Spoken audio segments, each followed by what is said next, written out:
Memang ada kelompok-kelompok yang memang kerjanya itu tiap hari atau hidupnya itu dari memfitnah FPI, membuat labeling ke FPI.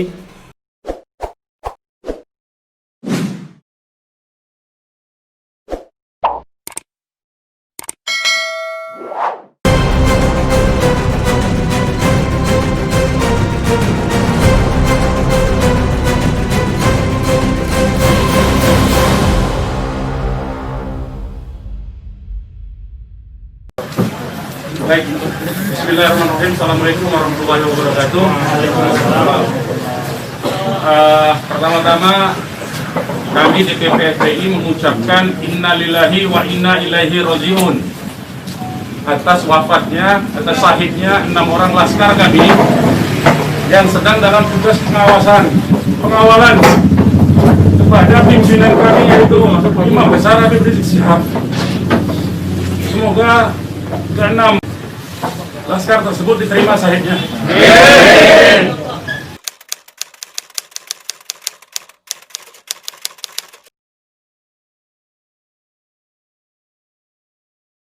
Itu FPI itu sudah ada perwakilan di berapa provinsi dan kabupaten kota, Bung? Kita lebih kurang di 24 provinsi. Kabupaten kota? Kabupaten kota lebih kurang 300.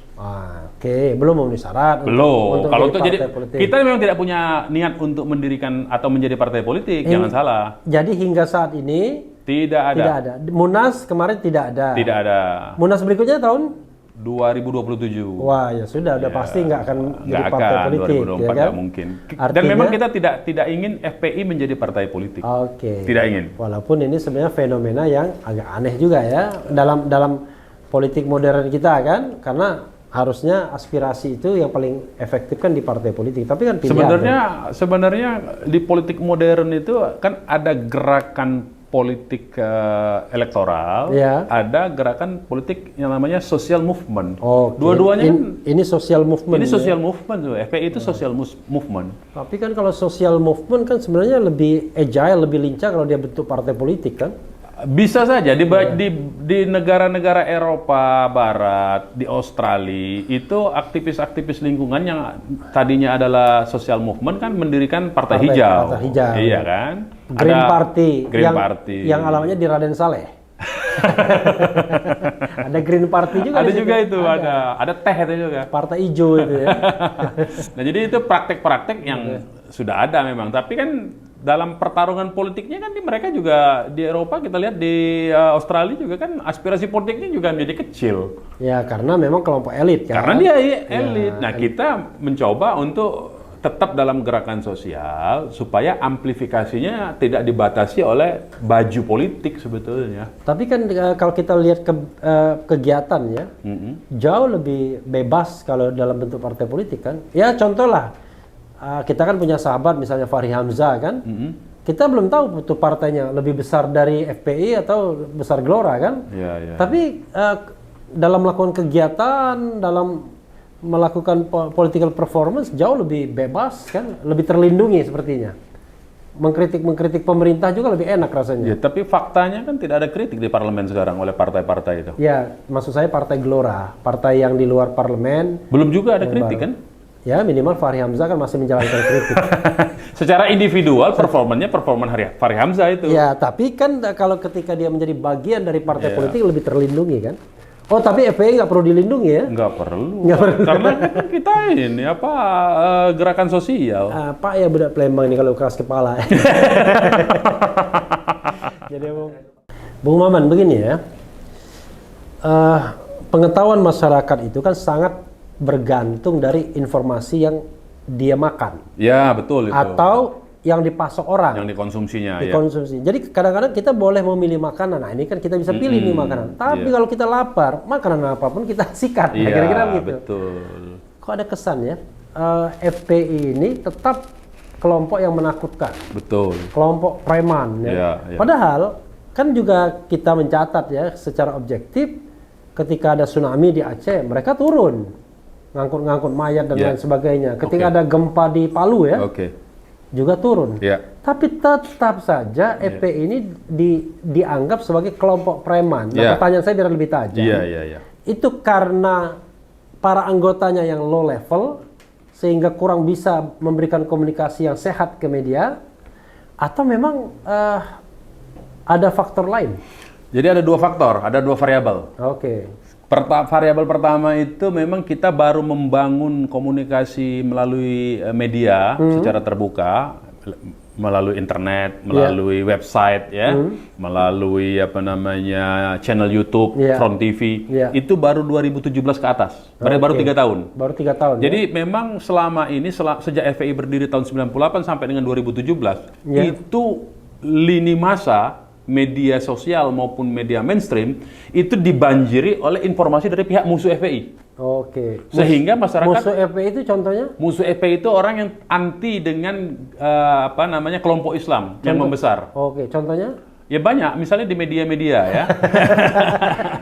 Misalnya di media itu banyak sekali yang mempertanyakan hal yang sama sebetulnya. Oke. Memang mereka memframing. Jadi yang dimunculkan di TV-TV itu ya. Kalau sekarang dibilang kadrun katanya. Kadrun sekarang ini. Kalau dulu tuh yang dimunculkan gambar-gambar FPI lagi sweeping, lagi bentrok begitu kan. Saya gara-gara banyak memuat FPI sama Habib Rizik dibilang kadrun juga. Bukan Refli Harun lagi, Refli kadrun. Ya itu, artinya kan mereka bekerja. Dan itu kita mendapatkan pengakuan banyak dari orang-orang mu'alaf bahkan ya, yang menyatakan dulu membenci Habib Rizik dan orang-orang yang bertobat dari membenci Habib Rizik, membenci FPI itu karena dia mendapatkan informasi yang salah. Dan mereka mendapatkan informasi yang baru itu ketika memang kita juga aktif memberikan informasi tentang kegiatan sosial kita. Nah, jadi di FPI itu ada perjuangannya itu melalui 3 medan lah kira-kira kita gambarkan ya, struktur kerjanya itu.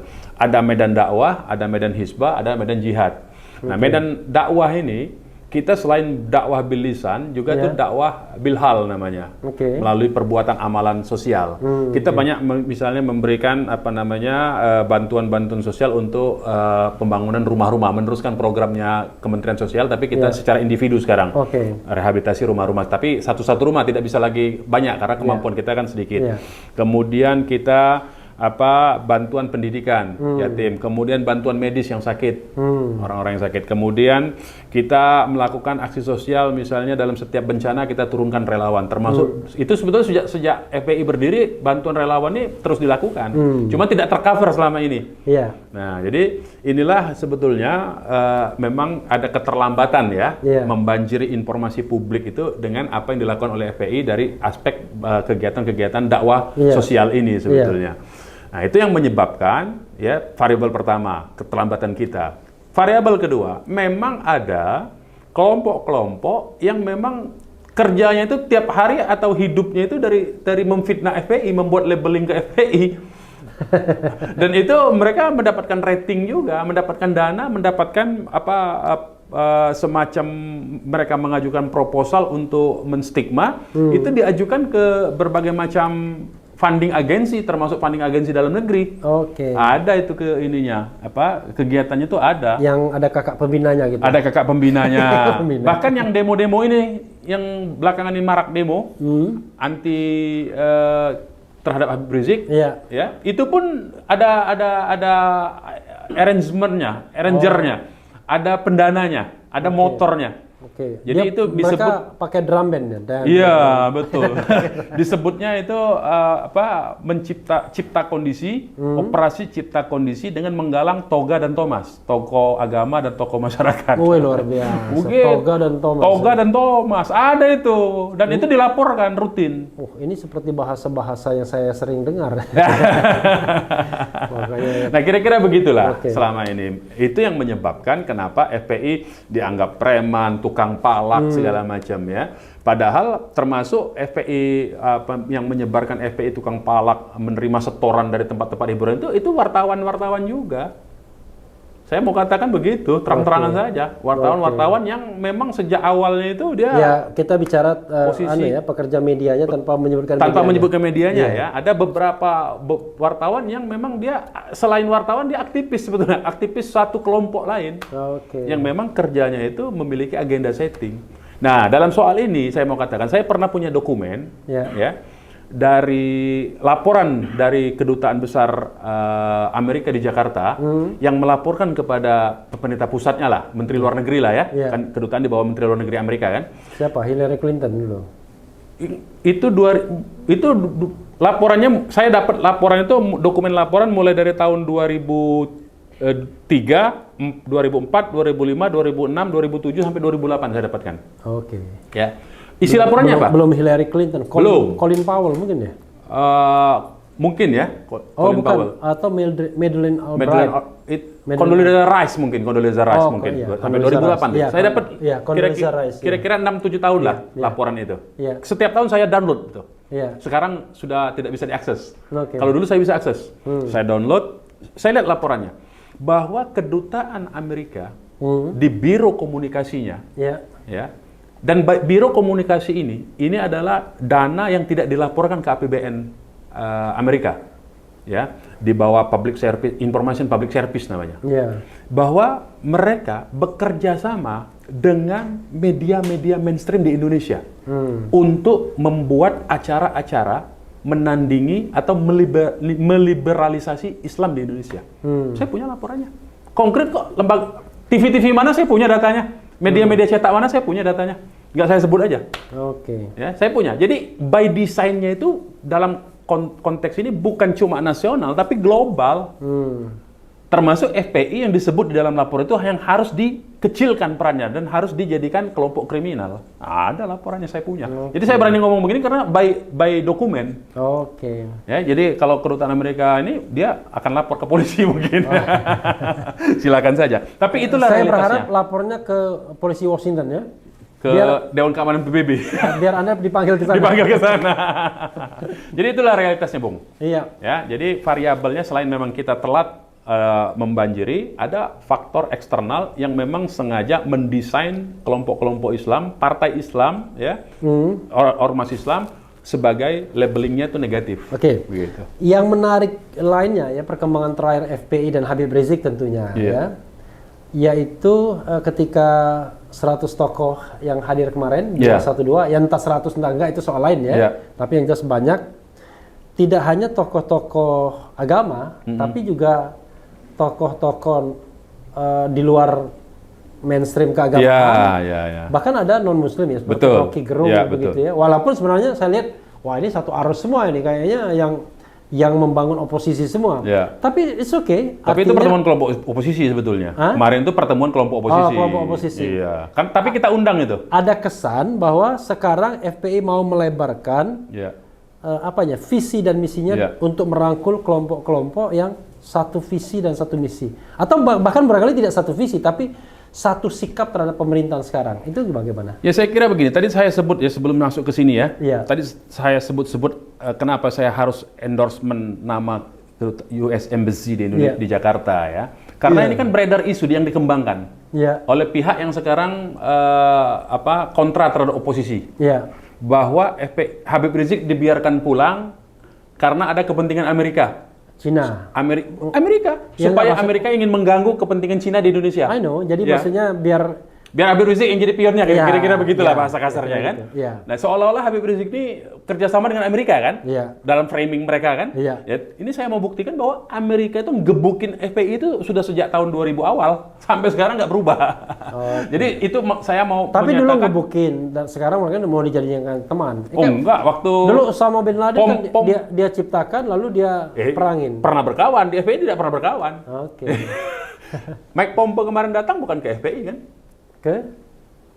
Ke ormas pemuda yang selalu berteriak NKRI harga mati kan? Oke. Nah, jadi saya mau sebut itu. Jadi ini analisa yang salah.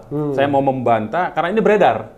Beredar di berbagai kalangan elit, termasuk termasuk analisis Pemret ini didatangi bahwa kedatangan Habib Rizik itu di belakangnya ada kepentingan Amerika. Nah, saya ingin mengklarifikasi bahwa tidak betul soal ini. Amerika itu bahkan sempat mendowngrade, melabeling, mengkriminalisasi FPI. Itu yang saya mau katakan ya. Nah, kemudian konteks ini tadi. Ya memang saya kira sejak awal visi FPI itu bukan dalam konteks semata-mata umat Islam. Jadi FPI itu dalam konteks ini konteksnya itu adalah masuk ke dalam NKRI, masuk dalam konteks kebangsaan, kenegaraan. Nah, jadi FPI tidak anti ya, tidak mengasingkan diri, tidak mengeksklusifkan diri dari kelompok-kelompok agama lain. Sejak awal sudah begitu. Habib Rizik itu pada saat, saya mau sebut saja, Habib Rizik pada saat Pak Taufik Kemas almarhum sebagai Ketua MPR, itu punya kerjasama kita itu FPI ya, dengan fasilitatornya Habib Rizik dan Ketua MPR waktu itu almarhum Taufik Kemas, kerjasama dalam konteks sosialisasi 4 pilar itu. Oh, itu walaupun Habib Rizik itu posisinya kritisnya dalam pengertian dia bukan pilar tapi dasar Pancasila itu. Nah, kira-kira begitu ya. Dia sampaikan juga. Disampaikan kemarin. Nah, jadi artinya kita tuh sudah biasa bekerja dalam lintas sektoral seperti itu tuh. Jadi itu bukti bahwa FPI itu tidak eksklusif. Dia inklusif artinya ya. Ini saya mau sampaikan. Nah, kemarin ya karena sebetulnya kita undang Menko Polhukam, Menko Polhukam Wiranto. Yang sekarang. Siapa tahu yang itu kan mantan namanya ya. Kita kemarin sebetulnya kita undang. Ya, saya dengar juga, tapi nggak datang ya. Nggak datang. Kemudian yang kata Rocky Gerung diundang dalam ukhuwah YouTubia. Ternyata nggak datang kan. Betul. Nah, siapa lagi? Ada satu lagi kalau nggak salah saya lupa. Nah, itu juga artinya kita itu mencoba untuk membangun komunikasi dalam konteks bahwa Presiden Jokowi diundang nggak? Komunikasinya belum sempat. Oh, belum sempat. Ya. Belum ada komunikasi kita memang, karena kan tidak ada. Let's say misalnya Presiden Jokowi mengundang Habib Rizik ke istana, kan katanya mau dialog. Itu akan dengan senang hati akan datang? Sepanjang komunikasi itu dilakukan terbuka. Ini problemnya kan ada pihak-pihak yang minta tertutup segala macam. Ini terbuka saja. Nyatakan saja terbuka. Kan lebih bagus sebetulnya kan? Karena kan kita ini negara terbuka. Bukan negara indik-indik begitu kan, tiba-tiba bikin pertemuan di belakang layar. Kan itu malah membuat masyarakat ini melihatnya ada sesuatu yang didilkan begitu. Yang biasa kan kalau pertemuan dengan presiden kan nggak pernah terbuka, selalu tertutup. Nanti orang yang diundang yang ngomong ke media massa kan biasanya begitu. Ya, menurut saya itu yang selama ini kan komunikasinya begitu. Ada yang ada komunikasi publiknya tapi dibingkai dalam aspek kepentingan politik, itu yang menurut saya tidak sehat. Itu kan sudah pernah 2 kali, 2017 waktu Idul Fitri, kan ada delegasi perwakilan dari umat Islam kan, dari GNPF, dari 212 kan. Kemudian 2018 kan juga terjadi di Istana Bogor, satu di Istana Merdeka kan. Nah, tapi kan dua-duanya ibarat air dan minyak.